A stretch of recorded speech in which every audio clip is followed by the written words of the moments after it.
the body has the ability to heal itself, generate itself, replenish itself. We just have to remove the interference that is in the way. But the intention behind the adjustment really, really matters Mm, from the provider, like from the doctor's standpoint. Your intention of, trying to move something that will impact the patient in a certain way is a skill. Every time I would go to the chiropractor, I would feel better. I would feel more resilient. I would feel like it became less physical. And so that truly is when I started to understand the power of what is mm. being done to me, like what is happening through the power of the adjustment.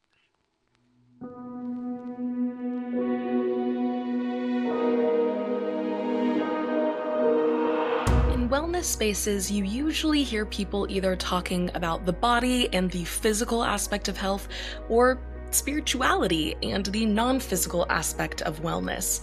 But we all know through our lived experience that these things are deeply intertwined. So, what happens when we tackle wellness from an integrated position and approach our well being holistically? Hey, y'all, I'm Reese, and welcome to Making Meaning. Making Meaning is a podcast by the Cohere Collective here to help guide you along your path to make meaning in a way that makes sense for you. This week, I am joined by Dr. Trey McMahon, and I just had the most joyous time during this conversation. Dr. Trey is just so fun to chat with, and I feel like we went to a lot of really interesting places, not just about health and wellness, but also about why healing specifically is something that people with a deep sense of purpose and meaning feel really drawn towards. And there's such a wide spectrum of what healing is and what it can be, and I'm really glad that we got to showcase this aspect of it. In our conversation, we dive into the nervous system and holistic approaches to health, but also doctor-patient relationships, the importance of comfortability, how healing really is a co-creative process between you and different providers, and even more. And I just think you're really going to enjoy this episode. If you are in the DFW area and you're looking for a chiropractor, I highly recommend Dr. Trey. All of his information will be in the description box down below for you to go check him out. And please subscribe to the podcast if you're not already. Join the collective, and you can follow us anywhere you have social media, all at the Cohere Collective. That way you never miss any coherent updates or information. I've also just recently started a new project called My Work at Work, and if you're curious about that, how coherence actually applies to real life, how I apply this work and research to my life, you should go check it out over on TikTok, Instagram, or on YouTube.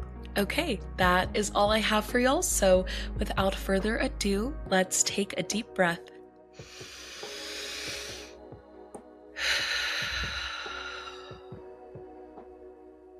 and jump into it. Well, Dr. Trey, thank you so much for joining me today. I have been so looking forward to this conversation, and I can't wait to dig into it. Thank you for being here, and thank you for sharing your time. Me too. I'm so excited to be here. Thank you for having me. Absolutely. Well, to get started, I have the first question that I like to ask all of my guests to hopefully just set a nice tone for a conversation. What is something you're grateful for right now? You could go so many directions with that question. I think right now I'm grateful that I am moving and healthy and able to support myself. I'm also grateful for the friends that I have, especially in this ice storm that we just made it through. It was a little brutal Yeah. up here, but yeah, it is truly such a blessing to be able to move your body and maintain your health and push yourself to the limits. But yeah, right now I'm feeling healthy and capable, so I'm grateful for that. Yeah, I love the way you framed that too as like for moving and the ability to move your body. Because I think so often people will say, like, I'm grateful for my health, which of course it's a beautiful thing to be grateful for. But Hmm. that lens through which you can view it is so specific that it's like, not only am I healthy, but I can do anything I need to do to live this life. So Yeah, once you get more into like the Cairo brain, which now I'm like years deep into it, of course, but it becomes like the true lens of how you see not just Mm, yourself, but how you see other people moving or not moving, or how they ambulate, or what kind of activities they can do or can't do. And yeah, that truly is a marker for your health, like what you're capable of doing. Motion is yeah, lotion. We got to keep moving or we're going to lose it. But yeah, mhm. absolutely. That's so awesome. Okay. Second question is, what is your story? Of course, that's a big question. It's a broad question. Whatever you feel called to speak to about that in this moment is perfect, but I would love to hear whatever you would like to share. Sure. Let's see my story. Well, what got me into chiropractic when I was a teenager, I was in marching band. In high school, I was on drumline. And so my sister and I, she was also in marching band. We kind of started to see a chiropractor just due to the physical demand of marching band. We kind of had a limited understanding of what chiropractic was. But I think even at that time back in the day, going to see a chiropractor was, not really talked about or heard about. Yeah, So we started to see a chiropractor and she became almost like a family friend. Like we started to see her more often. She became close with us. She became engaged in our life. And that's when, for me as a teenager, I started to see chiropractic as almost like my PCP. She was my primary point of entry for some of these things that were going on. And then, of course, she would refer as needed, but that was like sure. a really strong entry point. And so when I went to school, I didn't directly wanna go into chiropractic first. I kind of had more of an interest in, like, emergency medicine, but I always had alternative medicine as, like I was so interested in it. I remember taking classes in college that were, like, alternative medicine, even, like, death and dying and, like, all sorts of alternative stuff that you could, like, expand your knowledge on. But, I quickly realized after working in an ER that I did not wanna work in the ER. Um, but through the whole time, like, I was getting adjusted weekly. There hasn't been a time in my life since I was 14 that I have not been adjusted. It's always been a part of my routine, even when I'm not feeling pain. And so I had a talk with the chiropractor that I grew up with, and she was like, "You love it.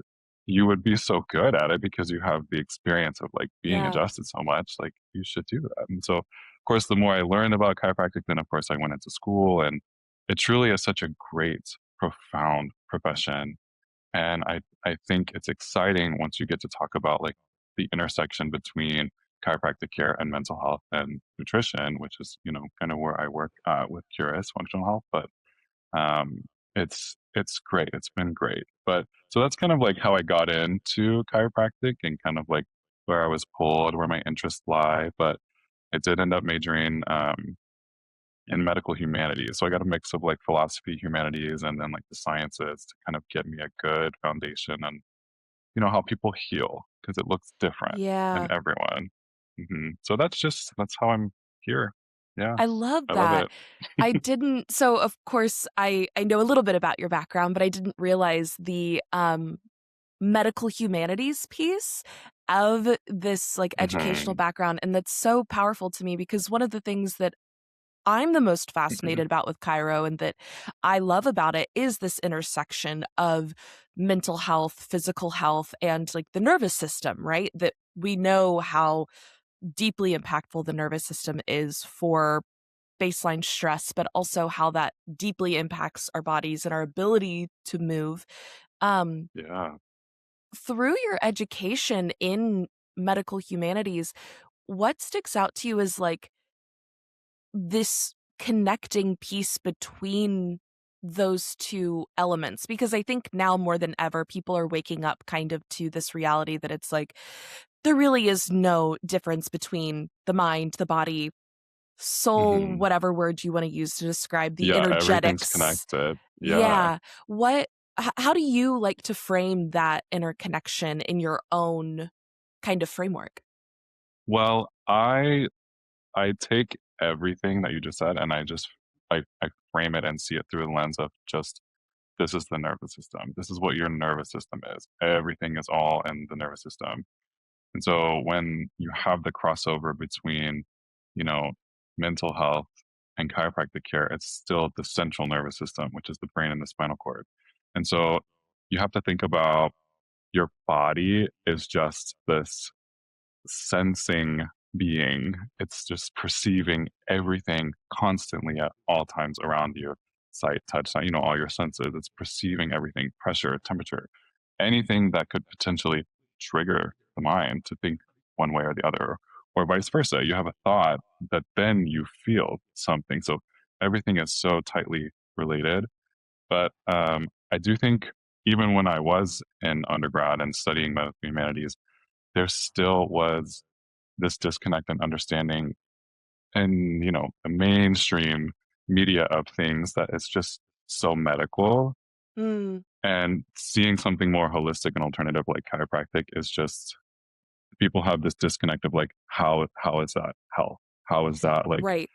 it seems, excuse me, it seems very like caveman like we just kind of Yeah. crack joints and like laugh about it and move on, and it's fun, it is a fun profession, and it feels great, it feels good, it's good for you. But yeah, once you start to feel the benefits, it becomes something that is worth studying and learning about, and why is chiropractic so good for you? It's just, and good for your mental health for that matter. Right. Yeah, that Hmm. that is one of my favorite approaches that Curious, like you mentioned earlier, where you're working has to this is really honoring that intersection. And so it's really cool to go in and have had a little bit of time talking about like what's been going on, what's been weighing on my mind, on my nervous Yeah. system for the week, and then go get adjusted and kind of physically get those kinks out too. It Yeah, it really works makes so well together, it really it does. does. It Because makes it the body has the ability to heal itself, generate itself, replenish itself. We just have to remove the interference that is in the way, whether that is spinally or musculoskeletally or cognitively. So there's always a leverage, if you will, that we can get on the brain and the body to help it function and heal more optimally, especially yes. nutritionally too. That's a big piece of it too. But Yeah. Well, and especially I love what you just said about like the body does have this ability to heal itself, but you need to remove the obstacles. And I think mhm, please correct me if I'm wrong, but in my mind when I think about alternative health that isn't quite as, you know, you go see your general practitioner once a year mhm, and you're good. And then if something mhm, happens, you treat it after the fact. That alternative health exactly. to me feels very proactive and Yeah. very much before something happens, let's give your body and your mind the best chance we can to heal itself Mhm. and operate optimally. Um Yeah, in and I wish yeah, that it was not seen as alternative. Like, I wish we could get to a right. place where, like, this is like, this is true healthcare, in my opinion. Um, but our mainstream, like Western medicine, is more like sick care, in my opinion. Like, something has Yeah. happened, we have to cure it. We have to diagnose and cure, and then we just wait until something else happens, and then we diagnose and cure. But Yeah. I like the more of the wellness side of alternative medicine, stuff that is going Yeah. to keep you in good health and wellness, like true wellness, so that you can prevent the onset of injury or certain diseases or mental illnesses. Like, you can kind of train your body and use it to its Yeah. full potential. That's why I say, motion is lotion, keep moving. I tell all my patients, like, just make sure you're moving, especially after the adjustment, Yeah. engage with it, lean into it, stretch more, like, feel what it feels like to fully use your body, because all of that feedback is going right to your brain and you will feel better no matter Yeah. what. Like, it's like foolproof. Like, it's true healthcare. Yes. No, I completely agree. And I'm like, I wasn't expecting to dive into this so quickly, but And we're going right there. it's resonating so profoundly in my mind right now. But you are my chiropractor, and so, but one of the things that you said, I think it was maybe in our second appointment together, and I do see you directly after I see my mental health care provider, and one thing that you said that I still think about every time I come into your office for an adjustment, because it's usually after a therapy session for me. Mhm. But you said when you come in to get adjusted, whatever you were talking about in session, like keep it in your mind. See if you like if there's anything you're feeling in your body because of that. And Mhm. hold that with you. And I've seen several chiropractors, and I had never had someone frame that interconnected piece so like accessibly to me, where when you said that, I was Mhm. like, yeah, that makes such perfect sense. But it was like the sacred simplicity of that actually being quite profound. Um, Yeah, and then I also say, I don't know if I told this to you that day or not, but 'cause, usually when I see clients after that they've gone through a mental health session, there is something physically that you can feel that's just like buzzing on them, for lack of a better term. It's just like mm, certain areas, and everyone's got a different hotspot or whatever. But you can always find those areas of tension that are linked to specific trauma that you most likely have just talked about in the session. So I always say, yeah. whatever is buzzing inside of you, whatever you feel physically, leave it on the table. Like use the adjustment as an opportunity to get rid of the pressure, leave it on the table, and then you engage and heal. Yeah. Yeah. But that's No, great. I'm glad that stuck with you. absolutely. Well, and it was I love that too, because it's like it's such a like breathing reminder of my goal in therapy, but also in my healthcare too, that it's like I'm not doing this to cure anything, to fix anything, for the magic button Mhm. that's like, and we're good now. But because it's like, no, I love myself. I want to take care of myself. This is part of that routine. Like you were saying with your adjustments growing up and still today, it's like, it's just part of what you have integrated into your life to Yeah. be well. And especially like the longer you go getting adjusted, you can really become more acutely aware of when things are pulling out of alignment or, you're feeling pain, but it just becomes this really crucial part of healthcare. And when you go so long doing it, it's like, how can I stop doing it? But then that is also another challenge. And like when I see new patients who have never been adjusted, they know nothing about chiropractic. They don't even know why they're here half the time. It's a lot to educate and put like the whole profession of chiropractic, what the benefits could be like years in. It's Right. hard to explain that in like one session with somebody. So sometimes it is hard to get people to understand what's fully happening. But usually at first, I'm like, let's just get you out of pain. Let's get you out of Yeah. pain. Let's do the adjustments. You'll feel it. You'll feel better. And then we talk later on about like why it's important to keep getting adjusted, what the science Yeah. behind what's happening.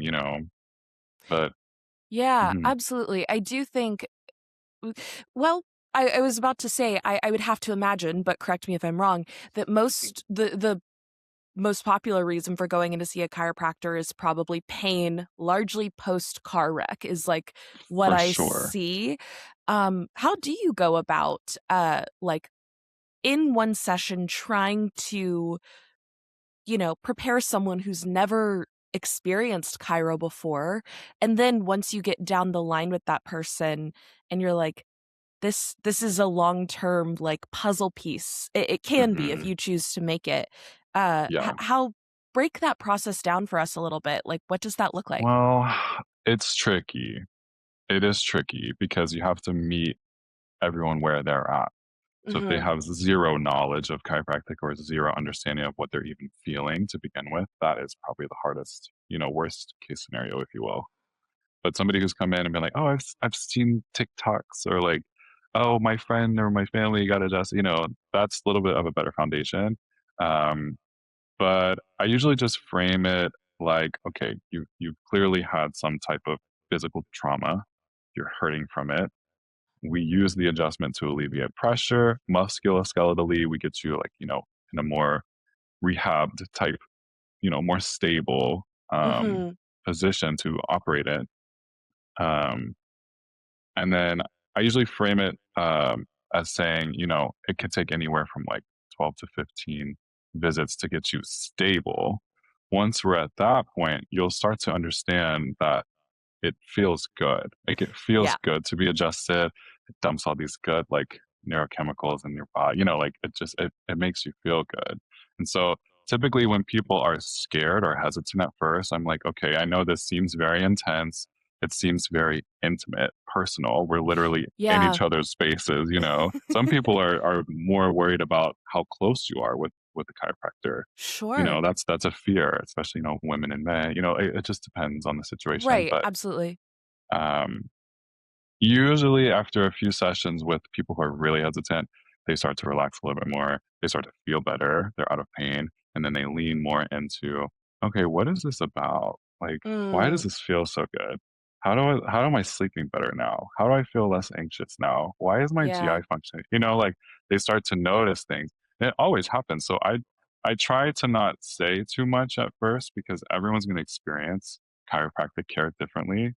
sure. But I mean, 9 times out of 10, every time I see somebody who has never been adjusted, at some point a few weeks in, they're like, "Hey, I noticed my sleep is better. Hey, I noticed," so, you know, like they'll say something, and I'm like, "That's fantastic. That's what we're after.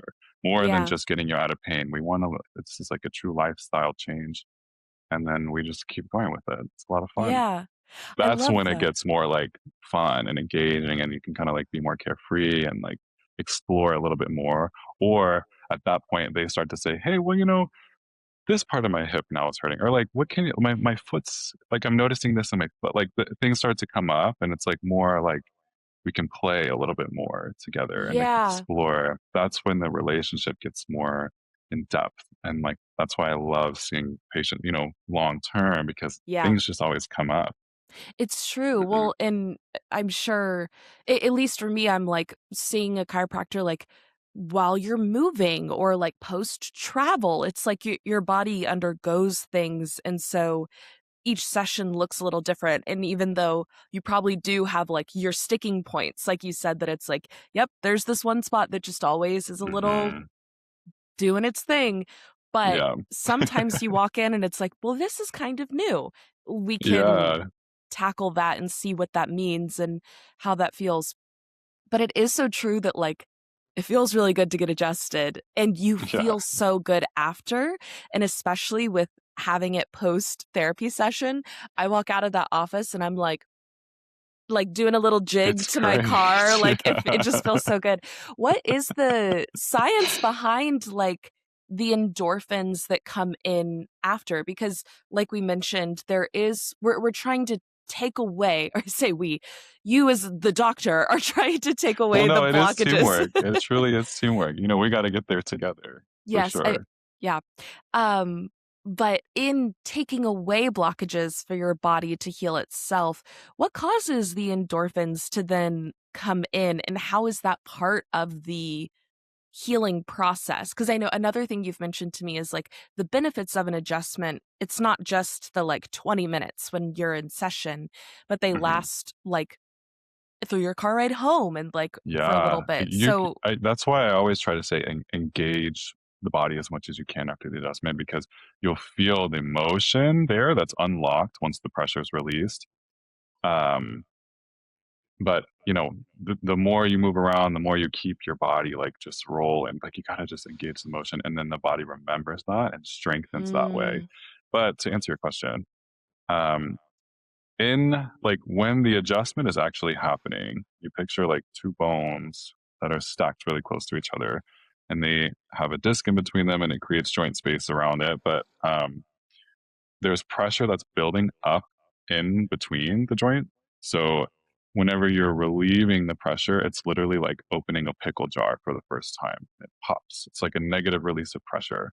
When that is happening in the joint space, there's two kind of neurological tracks there for pain and motion, like sensing receptors, if you will. I don't want to get too heady into it, but sure, sure. they kind of travel the same track. And so whenever you enable the mechanoreceptor, like the motion, it inhibits the nociception, which is pain sensing. So when you're re-engaging that motion, it literally blocks the pathway that is pain, that is sensing pain. And so that's why it's almost like, you know, if you bump your elbow or something and then you go to rub it, or like, you know, if you're a kid and your mom is going to like rub your arm, like, oh, that's okay. Mhm. It's trying to engage the motion so you don't feel the pain. But in this sense, you know, it's a true fix of the issue. It's relieving the Right. pressure, restoring the motion. The more you rehab it and engage the motion, the more the body remembers that and the pressure goes elsewhere. You have more stability in the muscles around it. So it is a little bit heady once you get into the science of what's actually happening in the Sure. adjustment.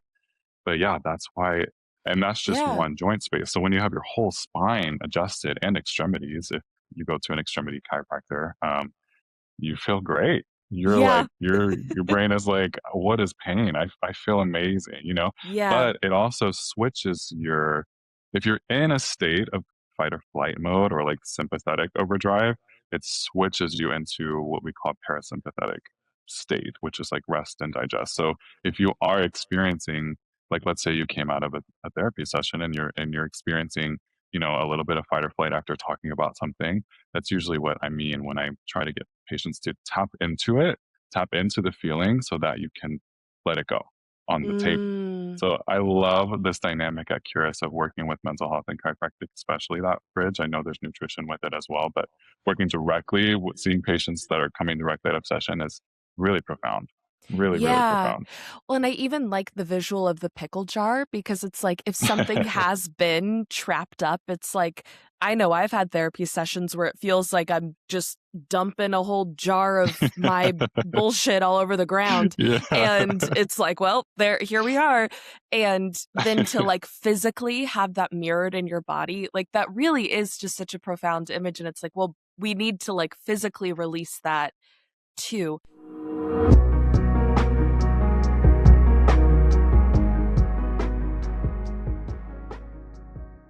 Hey y'all, it's Reese just briefly interrupting my conversation with Dr. Trey to ask you what you think so far. Are you enjoying this conversation? And have you ever thought about the nervous system as this intersection between the physical and the non material, potentially the home of consciousness or the mind? And how does the nervous system intersect with your metaphysical worldview?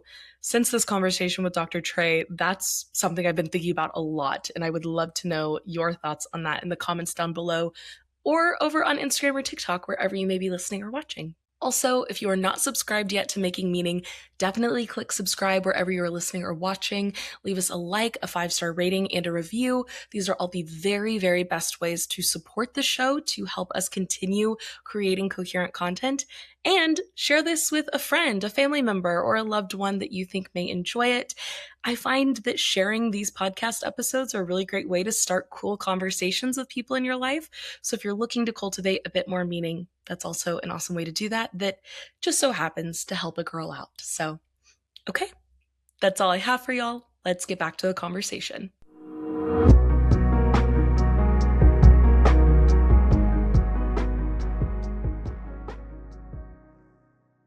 I know like somatic healing is something that's become really popular in kind of alternative medicine spaces, which I agree with you, hoping that proactive medicine becomes less alternative. But Yeah. for lack of a better term, alternative Yeah. medicine spaces. How do you see the interrelation of chiropractic with somatic work? Because the way you're describing it is kind of making me think of how I hear people talk about that too. But do you Mhm. think of it similarly at all? I think that chiropractic is in a nice little niche area that it crosses over like medical and other alternative. Like we're in, you know, it is a medical profession to be in. Right. It's alternative, but it's still medical. But I do think it allows for enough of a bridge to connect with other somatic work. Um, even like yoga or massage work or Yeah. acupuncture, anything else that is considered like alternative somatic healing ties really well with chiropractic.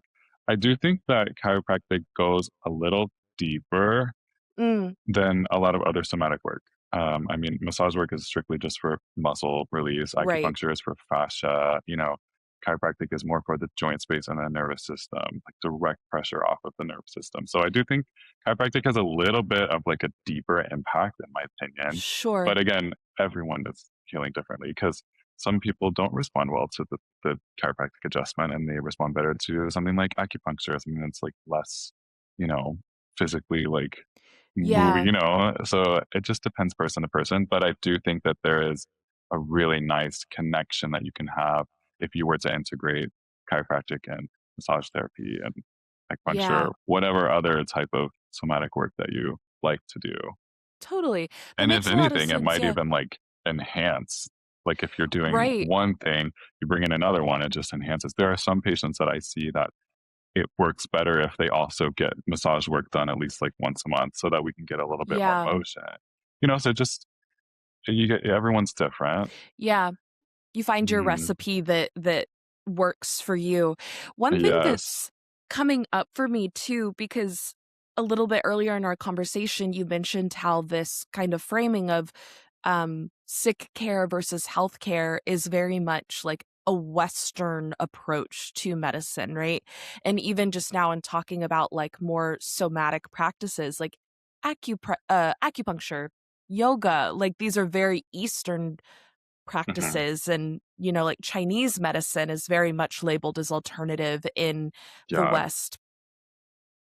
Thought I don't have a specific question there, I suppose, but thoughts on like this bridge between like kind of more ancient wisdom Hmm. and more Eastern practices, bringing that into the West, and the intersection between that and this dialogue between like alternative medicine versus preventative Hmm. versus just Yeah. symptomatic treatment after the fact. It creates like, it does create a little bit of a tornado, if you will, of everything. I guess, especially just in America.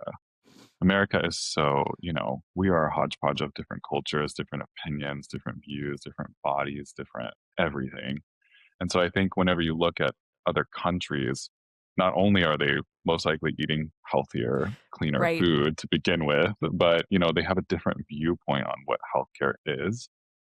And unfortunately, in America, 9 times out of 10, we eat the standard American diet, which is, the sad diet. Everything's just over processed. And we just get trapped, for lack of a better term, in this um, state that is dis- disadvantageous to our health just based on what's being fed to us. We're looking more at, all of this processed food. We see advertisements for prescription medications, day in and day out. We see our PCP maybe once a year for like a one-off, maybe like some blood work here and there, but there's no true push here. Mhm. It's left up to you. It's left up to the individual Right. to take that ownership. And the autonomy is nice, but I wish it was more widespread to be a little bit more up on your health and do things that are a little bit, what seem out of the ordinary or, you Yeah. know, off compared to Yeah. other countries and stuff. Absolutely. Well, and the thing that's also coming to mind now is like what a privilege it is to be able to have like the time, space, and money to do some of these Yes. things that it's like, well, when like not everyone's insurance covers Cairo and Hmm. like nutrition, it's really hard to find insurance that covers these things. And insurance Yeah. in and of itself is so expensive that it's like for a lot of Yes. these more labeled alternative practices, if you're paying out of pocket for that, it narrows the population that can take advantage of this preventative health care. And it's like, Significantly. And I yeah, wish that was not the case. And dealing with insurance is a headache in and of itself, to right. be honest. But Yeah. I do wish they had like better coverage, not just for like pain management, like accident care or like, trauma, physical trauma. But I wish that there was more coverage and investment in towards like wellness, like maintenance care, wellness care, chiropractic, ongoing. But, Yeah. it's tricky. It's Yes. tricky to get the insurance coverage. But, there's other like there are I would say, if you're limited on like if that is a limitation for anyone listening, like going to a chiropractor or doing anything quote alternative, there's 9 times out of 10 a practitioner around you somewhere that is cash based. Or so, Mhm. like there's a way to get in. There's a way Yeah. somehow, some way. And even if you go to an office and like people here, sometimes they'll come in and their copay with their insurance is higher than my cash rate, but they don't want to come in because they're like, oh, well, my insurance said this. And I'm like, no, actually, forget your insurance. You would save money if you Let's just just did cash right do, here, yeah, So I would just push for trying to find like a better cash option, or every provider is different, Yeah. but it's tricky though, because again, it goes back to like, okay, well, it's up to me to do that. Where are we supposed to? It's not like widespread. Yeah. It's not mainstream to do this type of care. Yeah.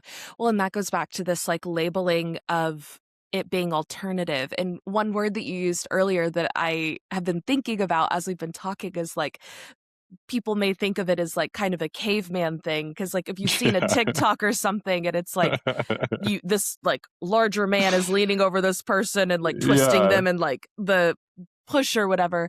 But I think that's interesting because also you get the flip side of that where people will label it as woo woo, or especially when Mhm. you hear like a connection with like acupuncture, which still, of course, there's Yeah. all of this science and research to back up the effectiveness of these different practices and treatments, but Yeah, but it's there's just not still well this known. Yeah. misconception. Yeah.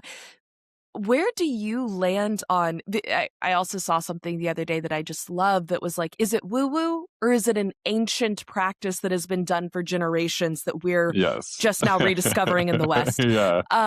What's your thought on Rediscovering and reframing. Yeah. right, exactly. Well, and like maybe giving some new language to it, right? That it's like, Yeah. oh, this isn't a magic trick. Like I can I make a pop sound in my body and then I feel good. It's like, no, we Yeah. know that we're like inhibiting these pain receptors, which is allowing this movement. What's Yeah. your thought on like that kind of framing of it is almost like this is woo, this is uh Mhm. there's something like almost mystical about Yeah. some of this that I There think is, people have in their mind. totally, and it's a good question because, when people look at chiropractic or they're perceiving chiropractic, that's where their mind goes. Is this real or is this just like something that looks fun to do? Or, what is it? But, even when you're in chiropractic school, they kind of talk about, you know, chiropractors practice on such a broad scale of like more mechanistic side of like we are moving pressure from a joint space and that's it, Mhm. or a vitalistic side, which is like we are reigniting your nervous system, we're getting energy flowing. It's like a spectrum. I Sure. fall like in the middle. I fall like pretty evenly split because you can tailor the adjustment to be strict, like just pain management. Here's where you're hurting, let's get you out of pain nice and easy. Or you can frame the adjustment of, okay, what does this person need right now? Where might they Yeah. have like energy blocks? What are they having like frequent headaches that might, anything that's like that you can pick up on in the history of like, okay, this might be a patient that is less mechanistic approach and you need to tap more into like the vitalistic, how you can get them to heal. But again, everyone is at a different level when you meet Yeah. them. But it is interesting when you look at chiropractic profession as a whole, because we are pretty split, and there are chiropractors that not argue, but they kind of go against each other in terms of their Sure. philosophy of the adjustment, and I think that just discredits our profession as a whole. I wish that we were Mm. a little bit more accepting of each other's styles. I would never dog on another chiropractor for just doing a 30-second adjustment and sending somebody on their way. That's just how they practice. I think I wouldn't go to that chiropractor, but it just depends Yeah. on what the patient needs, and Sure. it is a sliding scale. But I also think that's why it it can be hard to fully understand the profession from somebody who doesn't know anything about it. Yeah. It's a little confusing sometimes. So yeah, it can be all over the place, but with that scale of like mechanistic to vitalistic, I do fall somewhere in the middle. You kind of Yeah. just have to, again, goes back to like meeting people where they're at. What do they understand? What do they want out of the care? And then you Yeah. kind of bridge it from there. Because if they just want a single adjustment just to see how it feels, you can make it happen. But if they want to truly like change something foundational about their life, you can still try to make it happen through the adjustment. It just will take multiple sessions to get Yeah. where they want to be. Like it just, you can go crazy with, I mean, you can go Yeah. full on with it and like their energy work and things like that. Or you can simply adjust the shoulder and move on. It just Right. depends. Yeah.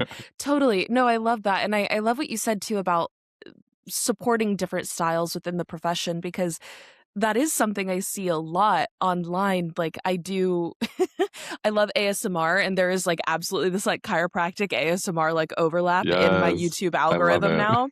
Um, and so, and I'll see some chiropractors that are like, if you have a chiropractor that tells you you need to get adjusted for the rest of your life, do not trust them. They're a shyster. And I'm like, well, I don't Mhm. like that seems like a very narrow-minded way to frame that, because it's like I want that. I want to be adjusted Right? the rest of my life. It's like Yes.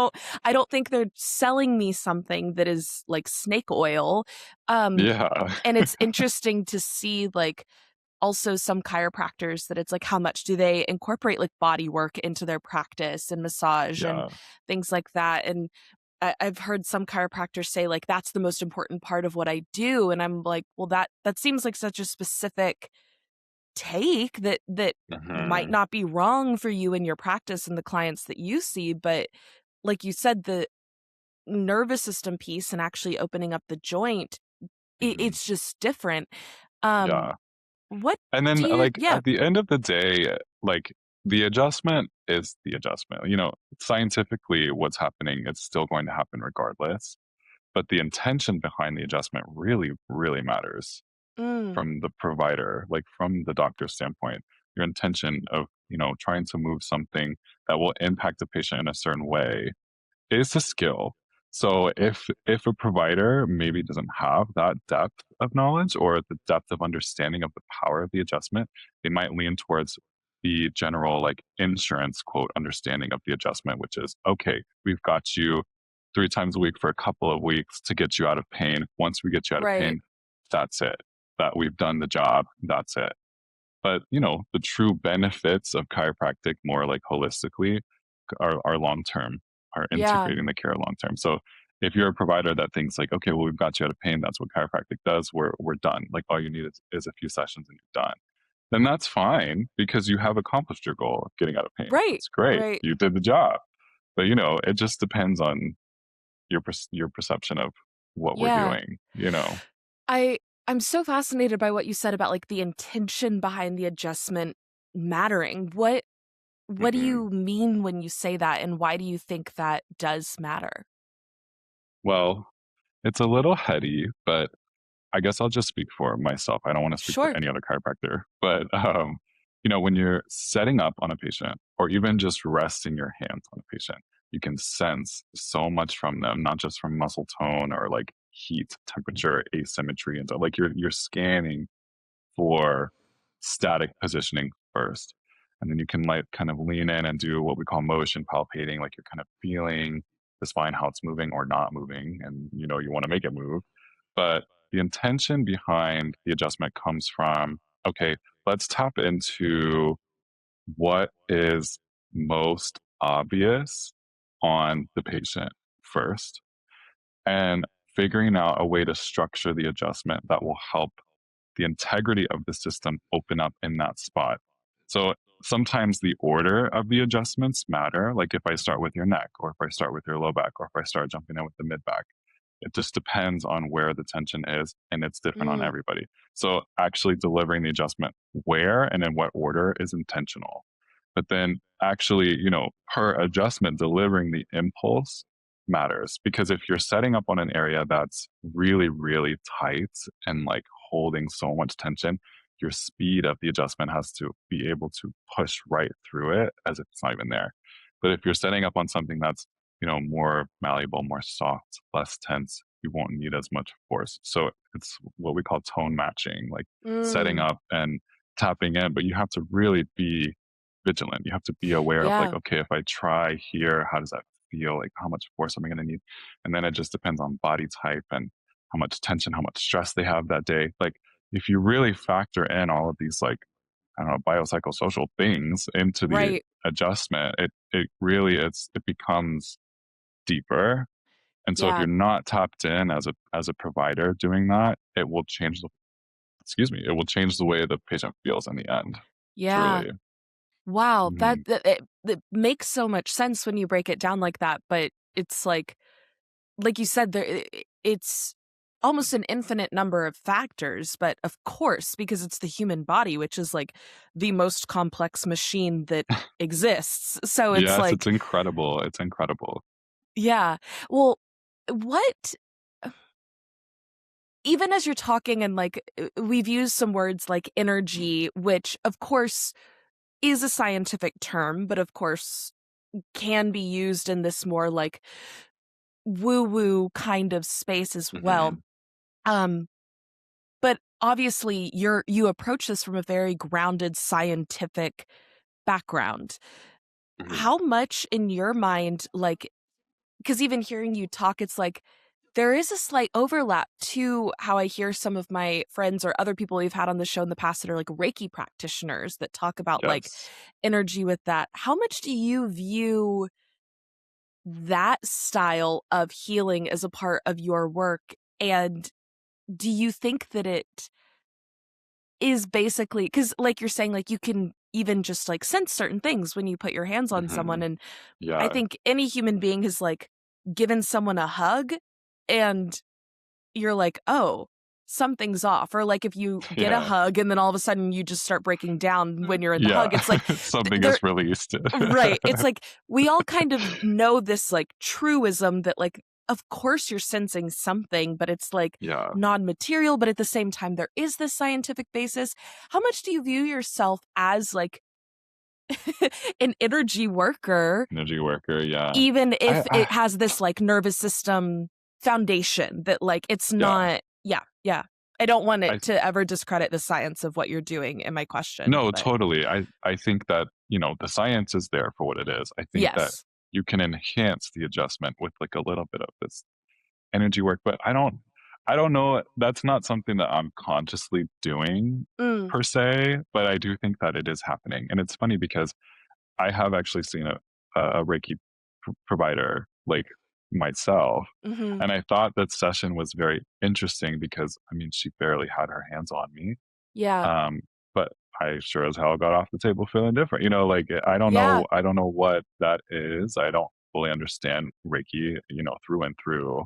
I have a very sure. surface level understanding of what's happening, but, I do think that when you're on the table, when you're on the chiropractic table, there is the hormonal release of like oxytocin, like the skin to Yeah. skin, like touching, like that's happening on both ends.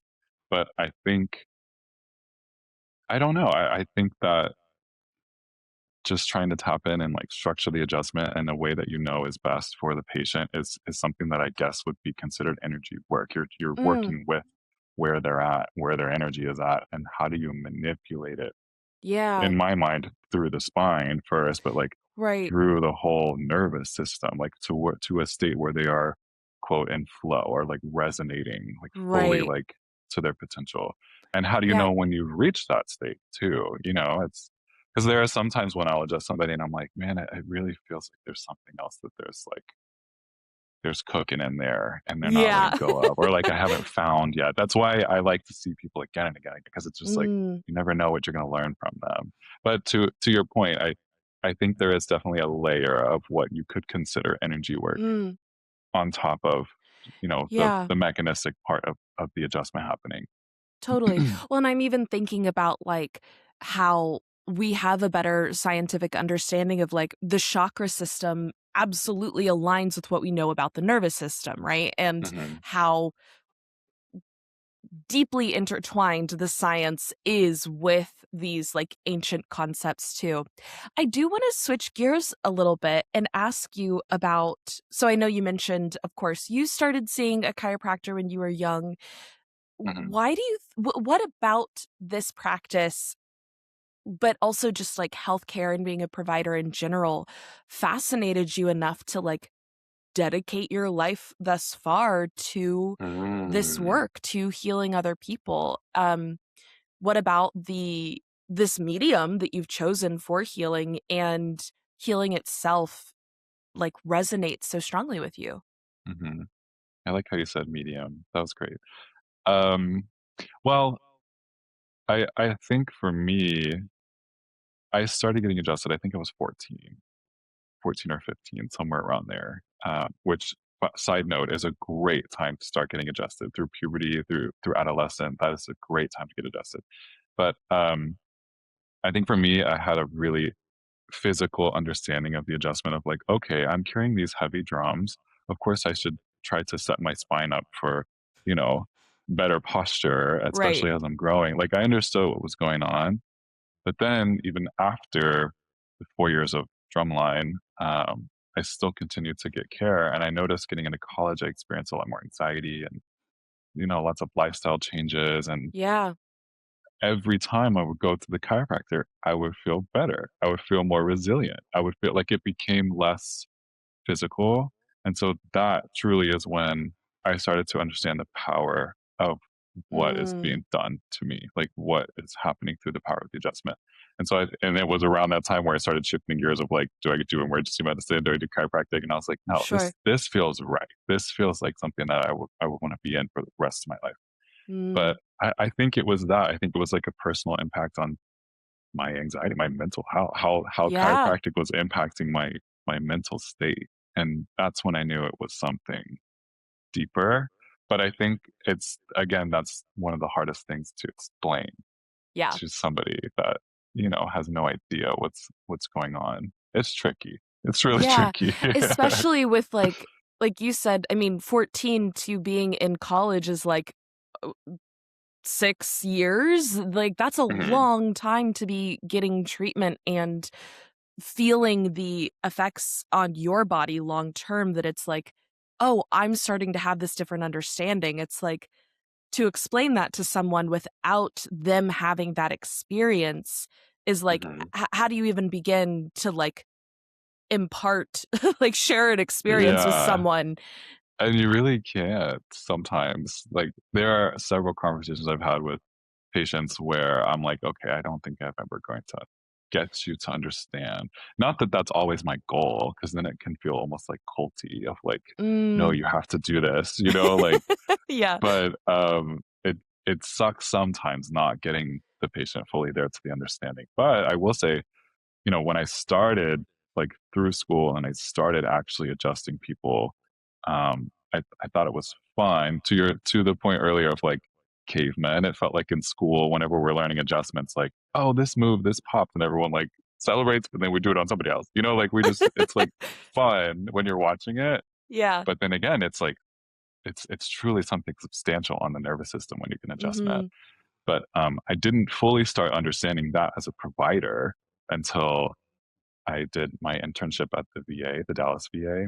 Mhm. And there was this guy, and everyone at the VA, I mean, God bless them. They truly have gone through something so traumatic. A lot of them struggle with PTSD. A lot of them have spinal This is the hardware. Veterans, Yeah, Association, yes? sorry, Okay. the Veteran No, Affairs. that's okay. Mhm. Just wanted to make sure that I was on the same page. Yeah, Dallas has a rowdy one here in South Dallas. I learned it's the second largest in the nation, just to LA, which is crazy. That is Um, crazy. but there was the first time I fully could see people weekly for what, four Mm. months. And so that was my first true experience of like seeing how people evolve with the adjustment.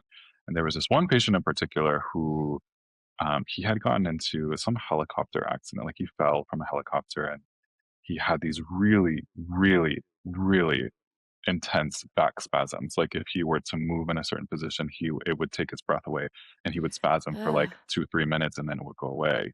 And so when I saw him, he had never been adjusted before. Crazy in my head, because I was like, that should have been one of the first things you did. But Right. he didn't have any hardware. He didn't have any spinal fractures or anything. He was there were no contraindications to being adjusted. But I was like, you know what? Let's start in that area. Let's start in your mid back. So lay him on his back and do the adjustment, and he felt great afterward. I saw him a few weeks later, or for a few weeks, and then he came in one day and he was like, you know what? Not only have my spasms, lessened, but this is what he said. He was like, this might be TMI, but I haven't had a solid bowel movement in like months, probably almost years. Like it's just how it was for me.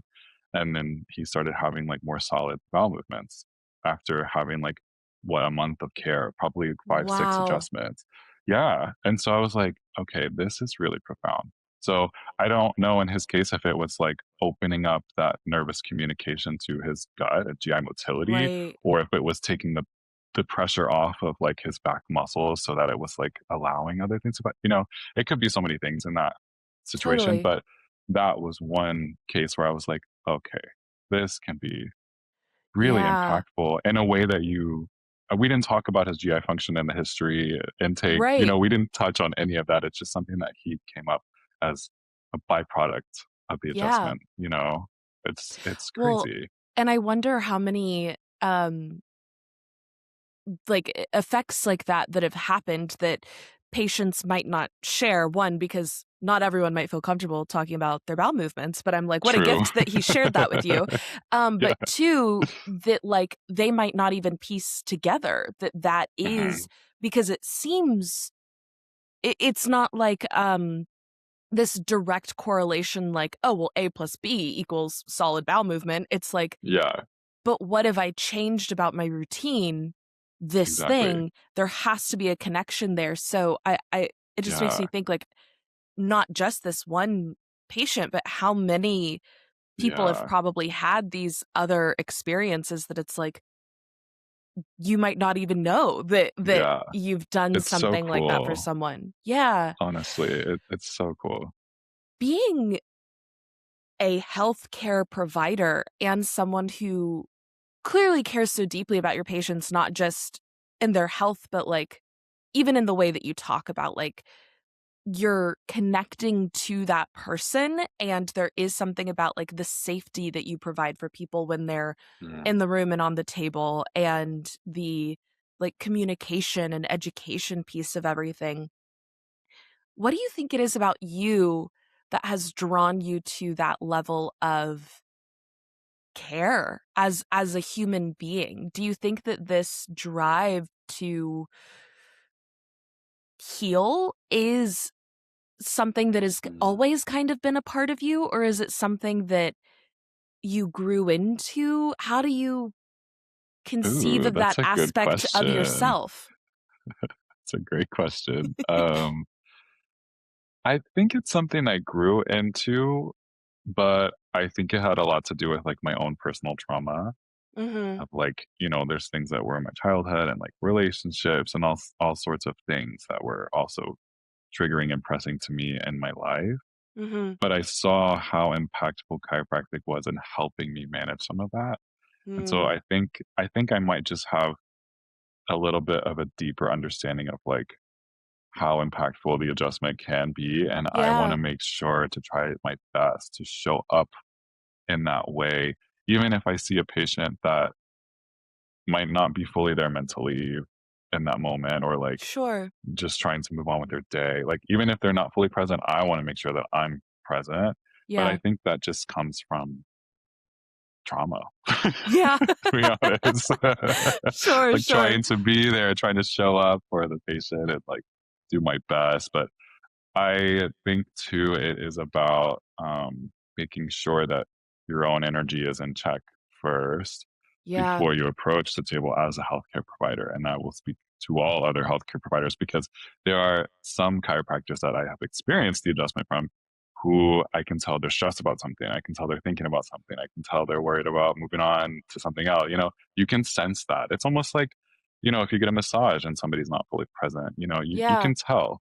Patients can experience the adjustment in so many different ways, but if you're thinking about something else, if you're stressed about something, that will translate to them and it will not be received as well. So Yeah. I think for me, I make it a priority to meditate in the morning, do my yoga when I can, keep those things that I know that Yeah. help me somatically. And, obviously therapy is important too. But making sure that I'm in check so that I can be at peace within myself and approach somebody else who is not as regulated.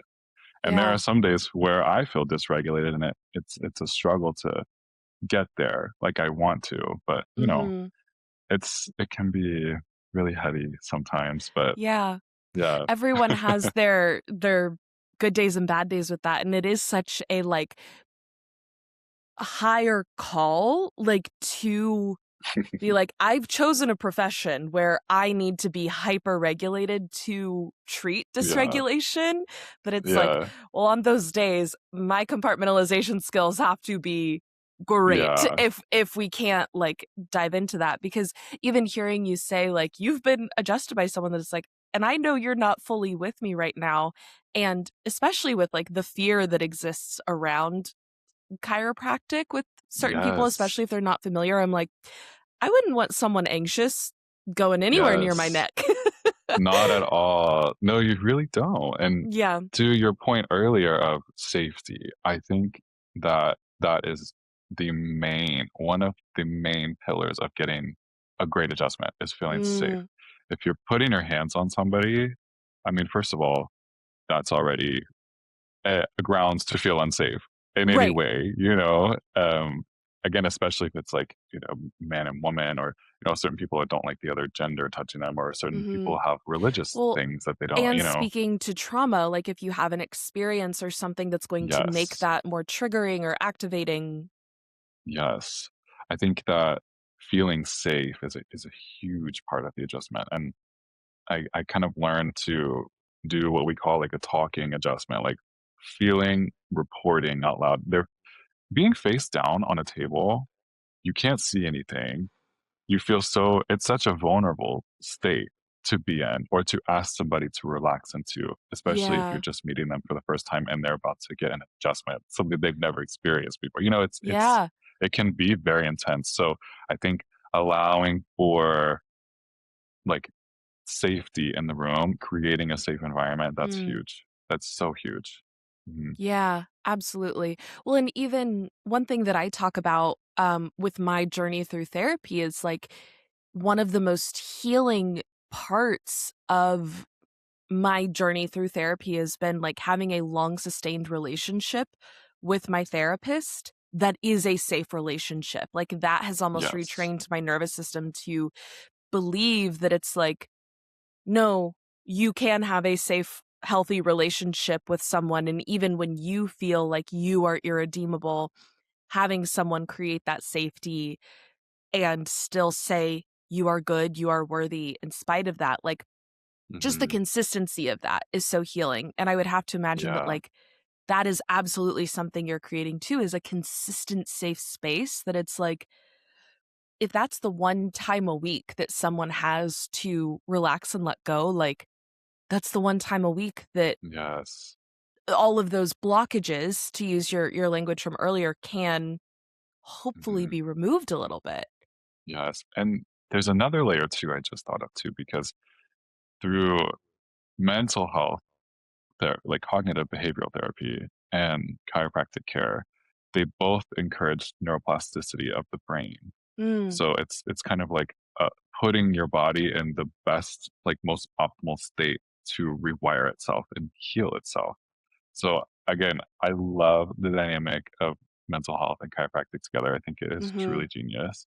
But yeah, there's another layer of like the neuroplasticity component of putting the body in such a state that it is more willing to rewire those connections and make Yeah, new connections in the brain and feel more healed and stable and yeah, relaxed and comfortable. And so it kind of snowballs. Like once you start to feel safe, it's like real easy to keep growing in that. But for a lot of people, it's hard to get that foundation there. sure. Yeah, Mhm. especially if there is, like, if you're not, it's hard to get there even if you're working from 0, right? Like, you have to build a Yeah. relationship with someone, but most people have some sort of trauma that it's like, we're really not working from 0, we're in the negatives to begin with, and we need Yeah. to come Yeah. back from that. I also wanna ask, in terms of, like, this more energetic, connective piece, to me, health has always felt like, well, not always, but especially recently in reframing my own relationship with my health, a really powerful unlock has been looking at it in a spiritual sense. And even in Mm. the very beginning, when you said you're grateful for like moving, Mhm. like holding gratitude for health, like there is something in it for me that it's like, oh, I'm not just celebrating my body because I want to live a longer life, because I want to be able to do things, but it's like, because there's something beautiful that I've been gifted, and being proactive Yes. about this health is like, my Christian upbringing is coming out now, but like, your body is a temple, right? It's like you're Yeah. taking care of the altar of self when you do these things, which feels like sacred to me in my language Yes. of these things. For you, has is that a part of your personal health practice? And of course, I would not presume that you would ever push any like spirituality onto anyone, but as Right. a provider, but as someone who very clearly does these practices for yourself too, Yeah. what is that bigger picture like, connecting to something bigger than yourself, perhaps, or not? How do you conceive Mhm. of that? Totally. And that's such a great connection that you've just made. Because at at some point, you know, through the adjustment, it does become spiritual. It does become um you're honoring the body. You're honoring what you have the means of doing and using Right. and to full potential. So it does become very spiritual. And I was raised Catholic. So I do think that gave me probably a good foundation of maybe a better understanding of what it means to respect, like you said, body is temple, like this is Mhm. what we have at the end of the day, that we are all that we have. So I think that's part of it. I wouldn't say that's in the forefront of my mind though, at at all times. Mhm.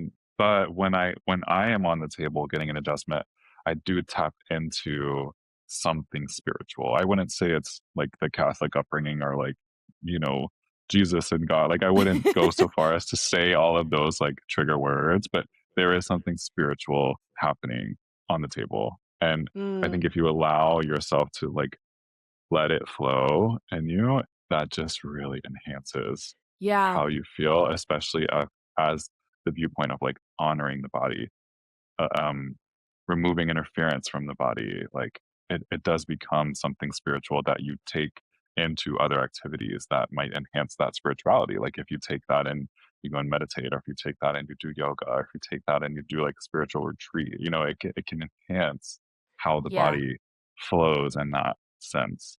So yeah, it can be an element for sure to be Yeah. spiritual with the adjustment. I think it's interesting too, because so often when people are discussing spirituality, there's always this language around like ascension or awakening, or like something bigger, higher, like broader than yourself. Mhm. And we're so tiny and just one little piece of the puzzle, which I don't necessarily disagree with. I would never be like, Right. I'm the most important, whatever. But there is something to the like honoring your body as a temple, and like moving inward, that of how you just framed that I really like, and it's something I've been thinking about a lot in my own personal like practices in life, of like, I'm not when I do spiritual practices or self-growth or self-discovery, I don't always want to think that there's something bigger, better, above me that I have to be reaching towards. It's like there's also Yes. something deeper, inner, that we can Yes. move like towards, that doesn't have to be this like ascension. It's like, what if there was like a descension? I'm like, what's the opposite of ascension? But like an Yeah. internal, like Yeah. a movement to interiority that is also deeply Mhm. spiritual, because it's like, if we believe there's something we're all connected to, there has to be a piece of that within the self, that it's like hearing you talk about like, yeah, you're connecting to that because your body is almost like a depiction of it, right? Yes. An example of it. Um, there's not a question Yeah. there, but thoughts. No, profound. This is fantastic conversation. I'm loving it. And it's so real. And it almost kind of parallels like if you're looking almost for like healing in an outward sense of like maybe reaching for a substance or reaching for somebody else, Mm, or it can almost parallel with like, okay, no, and maybe that's why I started to really lean into the adjustment. Um, getting into college when I was less physically hurting, but more like, anxiety ridden, Right. um, it became less of like, okay, well, I don't want to take medication right now. I don't want to reach for something. I don't want to, drink, smoke, whatever other substances people can use to help themselves feel better and regulate. Right. It became something that was deeper, like you're saying. It was like from within. Yes, I received an adjustment from somebody, but the energy and the way I'm moving after the fact helped me process something mentally and help me like reach a more regulated state. And so I think Yeah. that, there is that parallel of like, okay, you can kind of copy and paste that same mentality to spirituality. You're not reaching for anything. You're not reaching for anything that's above you or like invisible. It's coming from like you. It's coming from your Yeah. own central nervous system. It's like something that's always buzzing within you, and Yeah.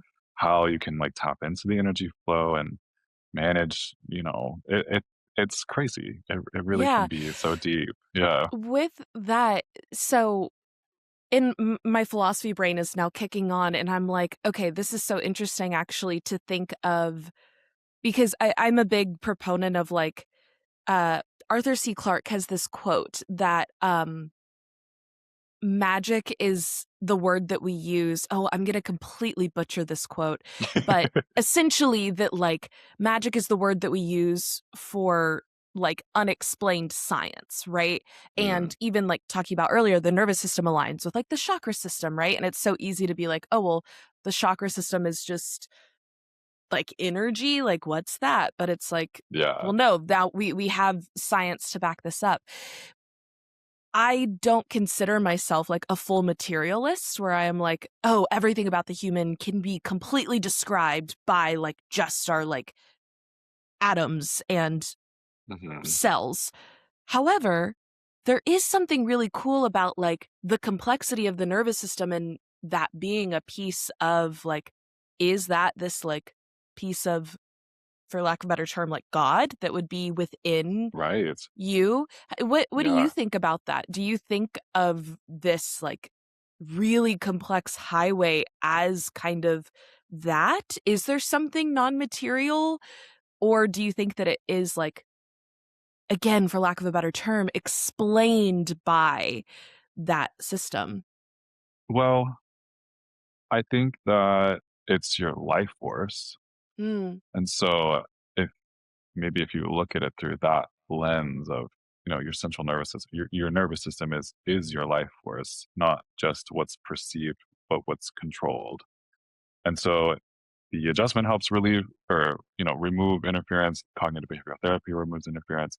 Digestive work removes interference, helps mhm. everything flow better.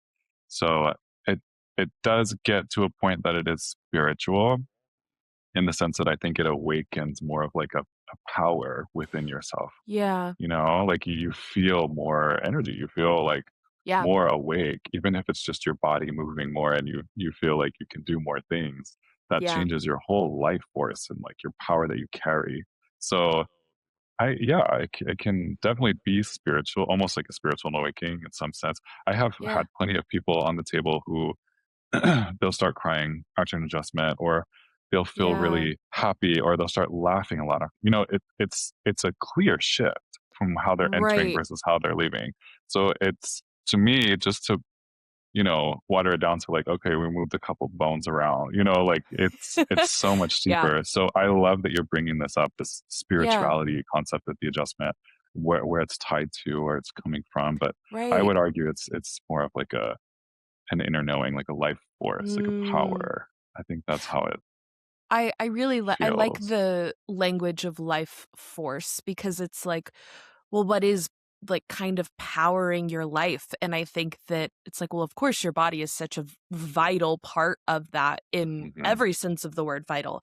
Um, but it's like there is this force to it that's like, but are you moving your body in all of these like, it even makes me think of like how they say the human brain is only like used, we've only tapped 20% of the human brain, which I know isn't true. It's just the different portions of the brain that are activated at different times. But it's like there does feel like this spectrum of possibility that's like, how much can you Yes. tap into within the self? Yes. Like, how much can you optimize to get to a point to be as like As good as you can be, right, like, right. yeah, Yeah.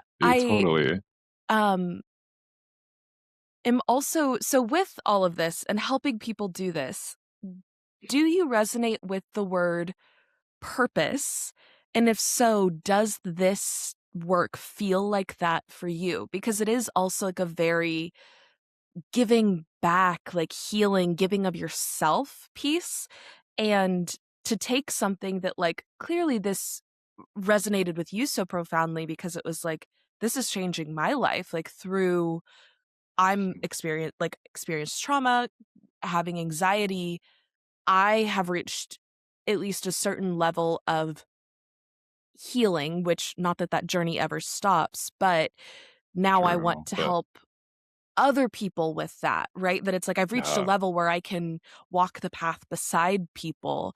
Um, mhm, talk to me about that, the call to build a life around this. yeah, because it is crazy when you think about it, like, as a profession, I come in and slam into people, move people around, and then go Yeah. home, it on the surface, it is crazy, it looks like a crazy profession, but I started to really get the draw and feel like this was my purpose probably when I was at the Veteran Affair, probably with Mm, the VA stuff is when I started to understand that, um, but I've seen, I mean, countless patients at this point who have really, really deeply been impacted by my adjustment. Not to like toot my mm. own horn, but No, toot they'll away. come and say, like, oh, I've seen several other chiropractors, or I just came from seeing this other chiropractor and I hated it. I didn't have the best experience, or like he was like absent minded, whatever the case may be. Mhm. But I think that I feel more of a sense of purpose by hearing stuff like that and seeing those people get even better under my care. It's like, okay, well, Mm. I can't stop.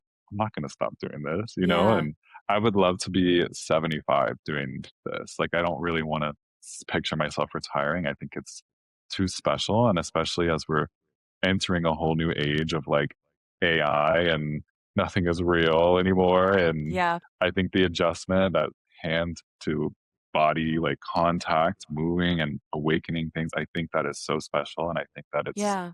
needed now more than ever, to be quite honest.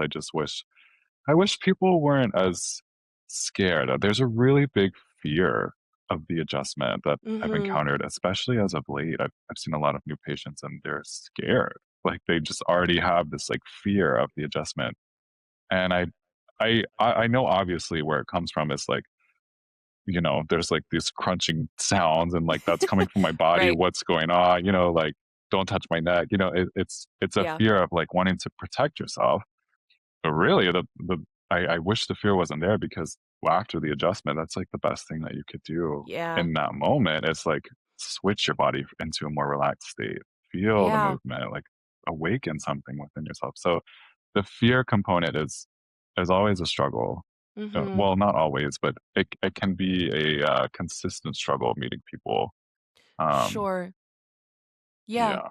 Especially if I read something the other day, which I'm like, I don't know if I fully agree with this or not, but it's interesting to think about that, like all emotions or like state of feeling can be mapped on a scale from like fear to love. Like we're either in a different dimension of fear or a different Mm, dimension of love.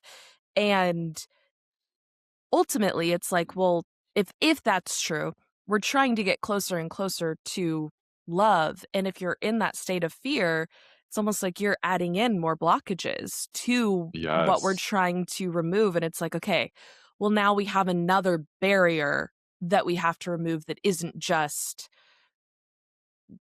a Yeah. misalignment in your body or whatever Yeah. that may be. It's, There's also now this yeah. emotional, we need to slide that blockage away too. Mhm. And I would argue too that providing that safety is more of that Yeah. loving side. Like, it is Mhm. love at the end of the day, like sharing love, like sharing a loving, safe space for Yeah. somebody to release whatever they need to release or relax however they want to relax. And it it's sometimes it's tricky getting them from that fear state into like a safe, loving state. But I like how Yeah. I that is interesting to think about, like everything is either like coming from fear or love because it's true.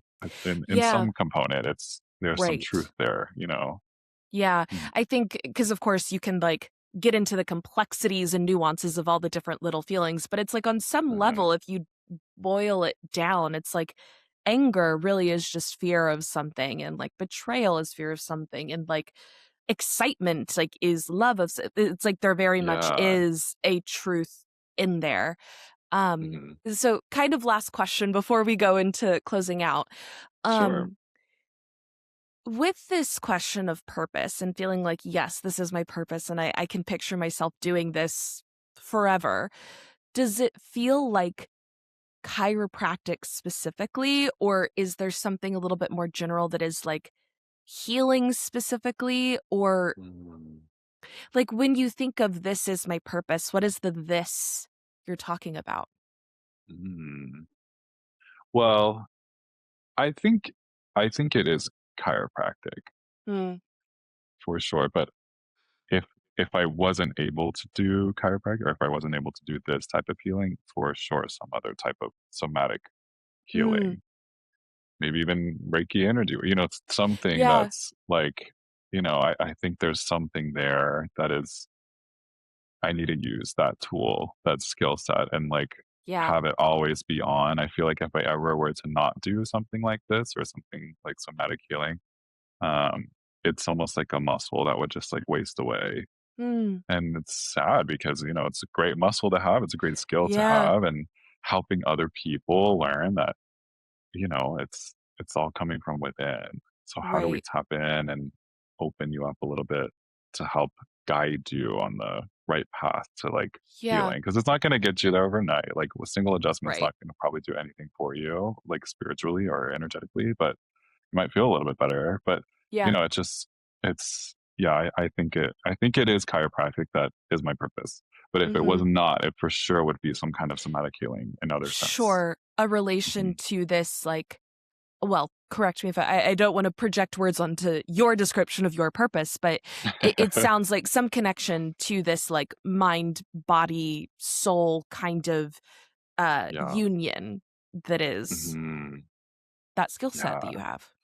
It's special. It's special in Yeah, everybody, but yeah, kind of meeting people where they're at, awakening something in them, and I never wanna stop. I never wanna yeah. stop. I think it's great. Well, and that feeling when you find what that is and you're like it's almost like that the old question of if money was no object and it didn't matter like what you if there was nothing stopping you and you would be successful at anything, what would you do?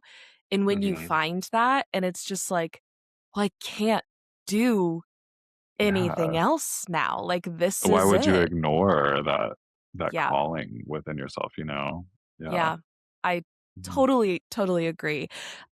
To take us into closing out this conversation, firstly, Dr. Trey, thank you so much for your time, sharing your expertise. This has been such a fruitful and engaging conversation. And anyone who is interested in following you, following your work, um, if they're in the DFW area and potentially coming to see you, all of your Yeah. information will be in the description box down below, wherever people are listening or watching. But besides that, anything that we haven't gotten to that you're like, I just need to say this, or anything that you want to clarify or underline, highlight, anything at all to chat about anything, this is space for you to share if there's anything that you would like to. I think that we hit everything. Reese, I think you're incredible. I love how you structure your podcast. I love the style of conversation that you create, and I Thank love you so listening to it. much. It's special. I guess I will say if there's anyone listening that has been maybe hesitant to try chiropractic or fearful in some sense, I would try it. I would try it. I would read reviews before going to see somebody for sure if you're really hesitant because reviews tell a lot. But, yeah, I think we just need to keep pushing to have more people under chiropractic care, and I think it will Yeah. really push healthcare in a different field, Yeah. but I guess that's the last thing that I'll say is, Yeah. maybe try not to be as scared to try something new because it can be what's on the other side could be incredible, an It could be incredible such an journey for you. unlock. Yeah. And Yeah. yeah, but that's all. Yeah. So of course I'll promote you for anyone in the DFW area, but we mentioned a few times the company that you work under, that you are a provider for at, is Curus, and there's Mhm. multiple Curus locations all across the nation. So if you are potentially looking for a provider that has an eye towards this mind-body connection, look up Curus if you're in, Louisiana or Arkansas. I think it's mainly in like this south-ish area. I could be wrong, but Yeah, we've got like a set of clinics in Kansas and stuff like that. But yeah, look up Curious Functional Health. We tie in mental health, chiropractic, and dietitians, digestive health. And if there's one near you, reach out. Just go yeah. for it. Or if you're near me, come see me. Yes, I was about to say if you're here, come see Dr. Trey, obviously, Yeah. and you'll have like an hour and a half of familiarity with Dr. Trey too. So if there is any of that Yeah. fear, like hopefully that could break down some of that potentially. My last question, to hopefully put some sort of little button on this expansively beautiful conversation we've had. What is one word to describe how you are feeling right now? Mm. Ooh, and I knew you were going to ask this, and I didn't even think about it. That's I would probably perfect. That's just good. say, peaceful. I feel at peace Mm. today. Probably just this soothing conversation that we've had, but yeah, I feel at peace. Mhm. Yeah, I love that.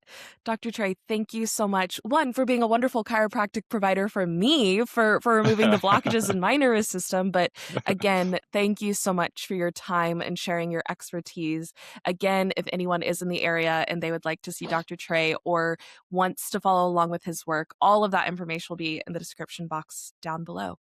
Dr. Yes, thank Trey, you so much, thank you so Reese. I much. love talking to you. I guess I'll see you soon, Yes, I will see you huh? soon. Thank you all so, so very much for being here. And of course, a huge thank you to Dr. Trey for his time, energy, and expertise during this episode, and for the wonderful chiropractic care that I am on the receiving end of. I really have loved working with Dr. Trey, specifically in this intersection of mental and physical health. I mentioned in the episode, but I'd never had a chiropractor mention the importance or power of having chiro care right after a therapy session. But since working with Dr. Trey, I can just really feel the difference in my adjustments and in how my body feels, which is just really cool. I feel more in tune with my body, and I feel more connected between where I store certain feelings, how stress shows up in different ways. And it's just been really informative for me in my relationship with myself. And in addition to receiving great care, it's with a great person, which is just such an added blessing. So thank you so much again to Dr. Trey for being here. If you're in the DFW and you would like to receive care from Dr. Trey, again, all of his information will be in the description down below. Of course, I highly recommend his services. But if you are not in the DFW area, you can still follow him, keep up with all of his work on Instagram and all of the socials. And if you would like a reported, trustworthy source for chiro care in your area, of course, Dr. Trey and I both recommend Curus Functional Health. Again, if you are not already subscribed to Making Meaning, please do so. Leave us a 5-star rating, a review, leave us a like, drop a comment with your thoughts, share this with all of the people you know. Again, it sounds so simple. You hear it from all of your favorite content creators, but it's because it really does support us, and it truly means so very much to me, and I would love to hear what you think. You can also follow the Cohere Collective across socials, all at the Cohere Collective. If you're curious about our mission or a little bit more about our organization, you can head on over to www.thecoherecollective.com to learn more.